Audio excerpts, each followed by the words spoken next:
Aloha, friends and neighbors. Welcome to Astrology, Ancient Science in the Modern World, and poor Rollin's Almanac, where we're going to cover the middle week of January 2007, day by day for you. In fact, let's get at the Almanac right away. I like to give you a little generality when we start, and looking at the period here. Actually, from the 12th to the 21st of January. And don't call me around the 16th, 14th, 15th. I won't be here. It's my birthday, so I'm going to have my solar return elsewhere. This is the 4th, and I'm still behind about a dozen charts here. So those of you that took advantage of the year-end special, it might be a week or two yet before you get your work back. I wasn't expecting such a rush. Thank you all very much. It kept my holidays busy and productive. And let's see, for you, coming up, I was looking at what's in the sky here, and the first thing I noticed is that Mars is going by the planet Pluto. Well, Pluto's been in trine with Saturn, and there's been this feeling of this kind of abuse of power that's going on for a lot of the fire and air signs. Now when Mars goes by the planet Pluto, Mars is going to get radical, see, because Pluto's either totally in or totally out, so Mars will feel like that, and you'll see sports guys and people on the football field or the soccer field break into sudden violence and attack and things. But it goes the other way too. Pluto gets energized by Mars, and Pluto is your inner reptile consciousness, the crocodile within you, in your brainstem and the base of your brain, the little bulb. And he's territorial as can be. Somebody's in my territory, So this, the exact conjunction is on the 12th, which I think if you're on the Thursday show, that's tomorrow. Mars actually conjuncts Pluto. Now the moon is going to set that off Tuesday afternoon, the 16th. The moon will go by there, and you'll be thinking a lot about these things. Pluto, of course, is a policeman, and if Mars goes by him and he doesn't know what he's protecting or how to protect, or he's confused about protecting it, he could hurt somebody and get ticked off. And so could you. Mars can get out of control. When he hits Pluto, he'll get radical. Well, Pluto, he either goes one way or the other, and so he's going to heat up. And that includes people like the guys who blow themselves up to kill our boys over in Iraq and Afghanistan. And I expect an upsurge of violence in that capacity as Mars goes by Pluto. Your average suicide bomber says, "Oh yeah, this is the time to go, let's go." And there's old Saturn sitting back there saying, yeah. The old man, the old general, sending the young guy off to die. At any rate, so you're pre-warned a little bit. Now there's a good side of this, and that is if you're cleaning up the joint, if you're starting something new, if you're going to get into some radical new, just start an exercise trip, Yeah, that's not bad at all. Friday night, the 12th of January, if you're impelled into it, or even before then or after then. Or if you wait until the moon goes by and hits it, and you'll have a few ladies join the exercise group. You wait until the 16th, that's the Tuesday afternoon thing, January 16th, and the moon and Mars and Pluto will all be there together, and you'll be thinking about these things if you don't turn on the soccer game and watch them fight, or if you're not too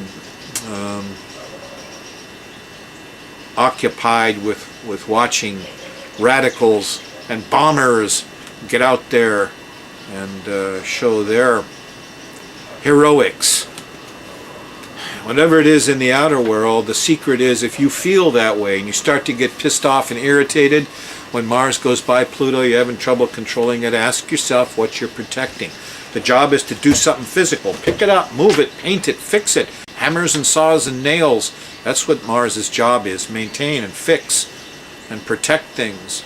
It's like a fireman or an EMT. Yeah. Only time is an evil Mars, is when he doesn't know what he's protecting or how to do it. He gets angry, pissed off, out comes the sword. So you're going to see some of that tomorrow night. And you'll see it even with ladies when you come to next Tuesday afternoon on the 16th. Now the opposite side of Mars, getting in trouble with Pluto here, is Venus, the sweetheart, the sexy thing. And Venus has gone into Aquarius, where she's makes all the Aquarian people more mellow and more sexy, just like the Sagittarius people are all, get out there with the sword or fix it. Well, the Aquarius people have Venus going through their sign now, and as it comes up closer to the planet Neptune, Venus is going to get into an unusual situation. Now, Neptune's the higher octave of Venus. It's religion and art and music and cathedrals and stained glass windows. Is similar to, Venus on the lower level is Haagen-Dazs ice cream and, divas and orgasms. So, when Venus goes by Neptune, she could get very deluded. She could get drunk. She could space out. She doesn't know where she is. She could get all inspired over something that may not be clear or not.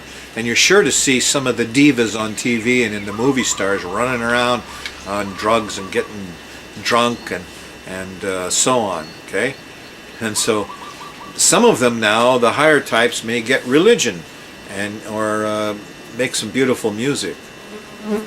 And they're now Neptune. Okay, from the standpoint of Neptune, here's Venus going by him.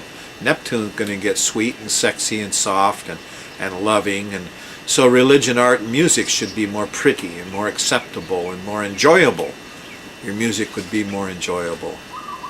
Of course, there would be a few priests and a few doctors who are going to get awful lusty and might fall into the wrong mode because of their intimacy with people. So the girls get drunk and things get loosened up, like, there's danger there. On the other side, priest, artists, doctors, preferred professions of intimacy, get afflicted by Venus, and, they're sniffing around the young girls a little too close. When does that happen? Venus conjuncts Neptune on January 18th. So on January 18th is when the beautiful smells and the lovely things come up, and also maybe the dreams of a sexual lurid nature could come up.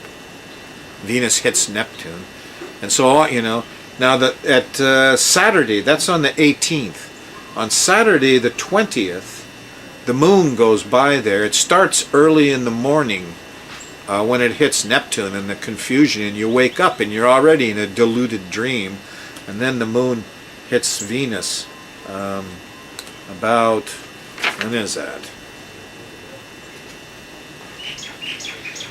About 8 o'clock in the morning, the moon hits Venus. Looks like you might want to stay in bed that Saturday.